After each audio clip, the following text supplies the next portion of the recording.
Ikiwa unaishi na mtu ambaye kuna condition fulani, mtu ambaye pengine ako na high blood pressure, mtu ambaye ako na cancer, mtu ambaye ako na virusi vya ukimwi, mtu ambaye ako diabetic, find time pia wewe kaa chini na madaktari, alright? Waulize baadhi signs and symptoms. Huyu mtu akiwa na hii condition uwaga na behave aje, anaweza kufanya kazi kwa kiasi gani, because unaweza poteza mtu bila kujua. For example, mtu ambaye ana kisukari, pengine ako kwa nyumba pale na ameanguka amezimia, wewe umesema hii wacha tumbebe tumpeleke hospitalini. Do you know unaweza poteza huyu mtu kwa barabara kabla afike hospitalini, because kisukari ni sugar level either kushuka ama kupanda. So you can imagine sugar level zimeshuka, ziko 1, so amezimia kwa sababu ziko 1. Badala ya kumfanyia first aid ya kumpatia kitu kama sukari ndio ile sukari ipande kwa mwili, wewe umembeba unampeleka hospitalini, chance yake ya kufariki kwa barabara it's very high. And I said earlier kwamba condition kama hizi ama magonjwa kama haya, hizi ni vitu ambavyo viko kwa mwili, kutoka inategemea na mkono wa Mungu. But in the reality, you ask doctors, they'll tell you there's some other conditions you have to live with them. In some other words, you have to take care of them. Ni kama mwanamke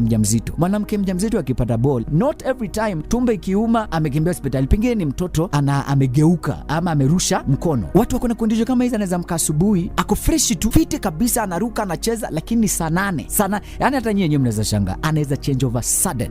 That is why watu wengi wamefariki. Kwa nini? They took things for granted, ama wale watu walikuwa karibu na wao hawakuelewa. So sometimes watu kama hawa pia wanajipush, kwa sababu at the end of the day lazima niweke chakula kwa meza. Mtu ako na familia, or maybe niye peke yake, but at the end of the day lazima alipe bills hapa na pale. And because maybe my boss or my fellow stars, they don't understand what we are going through, what do? Acha ninyamazie, acha nijipush to that limit. So msee anakuja, ala smile, anacheka, alright? And that is when unasikia msee aliamka tu fit akaenda job na akapass. Some of these people, you even force them to take leave days because you still need them, because you value their input job. So you understand and say you need to rest because we still need you. It's never easy, by the way, to take care of some of these conditions, because doctor amekwambia meza hizi dawa every day, saflani. Wewe mwenyewe kumeza tu mara moja kwa siku moja inakuaga ngumu, inakuudhi. So you can imagine mse amemba ameze hizi dawa fulani for the rest of his life, or for the rest of her life. You can imagine mse kuna conditions zingine hadi mse itabidi atumie injection. So wewe mwenyewe kudungwa shindano kwa daktari, you can just imagine that procedure, then mse itabidi aishi with that every single